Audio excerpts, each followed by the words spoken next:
We all remember our first cell phone, the ability to communicate with anyone around the world in seconds. Funny videos shared with friends, whether it be streaming our favorite movies or browsing the web, this has all been made possible by telecommunication giant Verizon.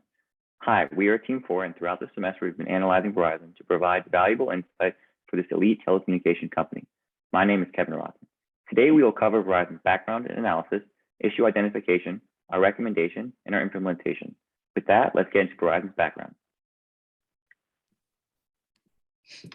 Verizon was formed when Bell Atlantic Corp and GTE Corp merged. In their time, these two companies were the largest telecommunication companies with a combined revenue of over $50 billion. The brand Verizon Wireless launched in April 2000, and when Bell Atlantic and GTE merger closed 3 months later, Verizon became the majority owner of Verizon Wireless. Verizon strives to grow the company. Through specific acquisitions, Verizon became a leader provider for advanced communication and info technology to support large-scale businesses and government consumers worldwide, and became the United States' largest wireless service provider, calculated by the number of customers. In 2015, Verizon experienced success as it became and recognized itself as America's most reliable network, and having revenues reach $92 billion. They achieved the rank of number 15 on the Forbes Fortune 500 list and hired a diverse workforce with employees totaling over 180,000 people. As of 2021, Verizon's customer base has grown and revenues have increased to over $100 billion. In the analysis process, our team's first step was to do the internal and external analysis for Verizon. In this process, we did the PESTEL, Porter's 5 Forces, Key Success Factors and Measures, the Value Chain, VRIN, SWOT, and a SWOT analysis. With the overview of this analysis, we narrowed down a few key factors and that framed our recommendation. That will be covered in the following slides.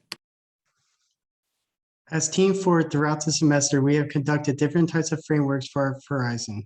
The three that we feel that has strongly affected Verizon is the Porter's 5 Forces, the Key Success Factors, and the SWOT analysis.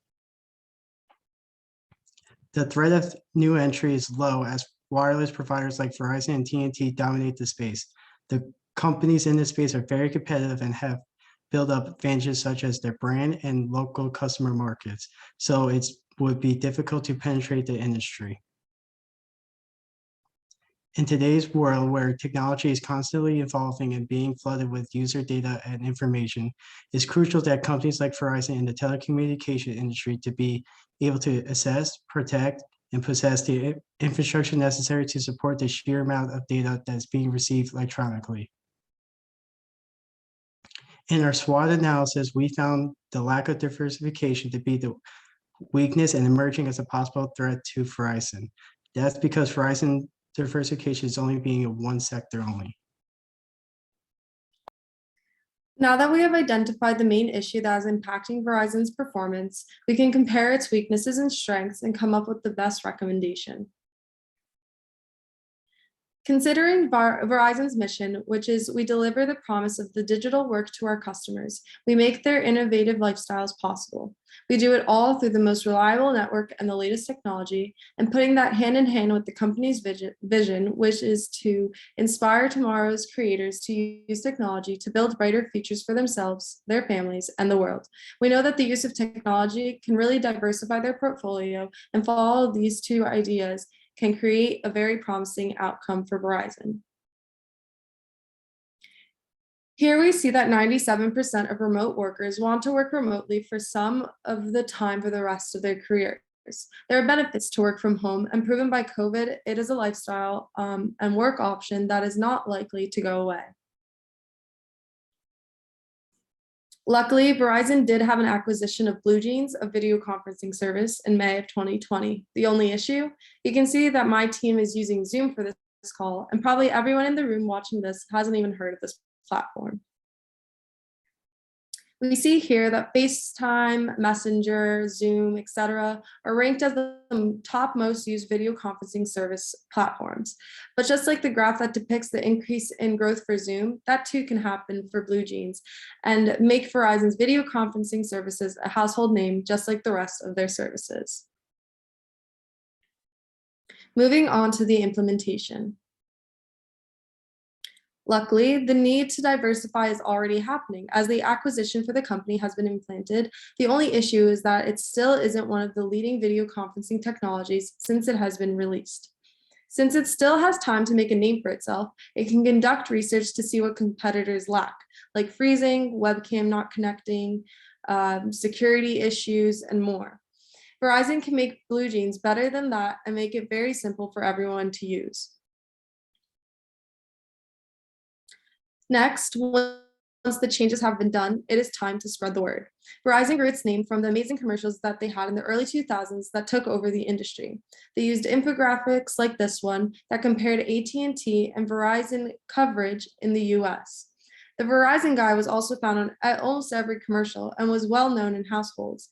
Bringing back these types of commercials that can compare BlueJeans with other video conferencing services will be beneficial as more advertisements and word of mouth can help. We see on this slide that there's already a high budget with advertisements. So the higher the budget, the better the outcome. Zoom spent $214 million on sales and marketing in the fourth quarter of 2021 and increased the revenues from the year before by $22 million. Verizon can operate with a bit of an increase to their budget to perform roughly the same. Another route for implementation that can benefit the company is to go back to the companies that use their services and allow special promotions or work with them to switch to BlueJeans conferencing to help spread the name. This can be beneficial in terms of budget with marketing. So putting these implementations into practice can really make BlueJeans grow in 1 year to be on this list, but in 10 years' time, it can grow to dominate. So to recap, we ultimately believe that Verizon diversifying through BlueJeans is the best course of action for a combination of internal and external reasons that we have demonstrated through this presentation. Furthermore, in regard to Verizon's performance in the last year, they generated $128.3 billion in revenue. So they're definitely not short of equity or resources in terms of developing, promoting, and making BlueJeans the future. Furthermore, BlueJeans only has 300,000 current users, which makes them a rather young company, and they definitely have the opportunity to grow in the future. Finally, in this new post-COVID world, 76% of all remote workers use video conferencing. So there's definitely a need and a necessity for a product like this. Furthermore, we believe this solution aligns with Verizon's vision as it will help their employees and others collaborate online to create the future. Finally, I'd just like to say thank you guys all for taking the time to listen to this presentation, and special shout out to my amazing team members, Elsa, Hania, Tyler, and Kevin. Thank you guys for your time and your consideration.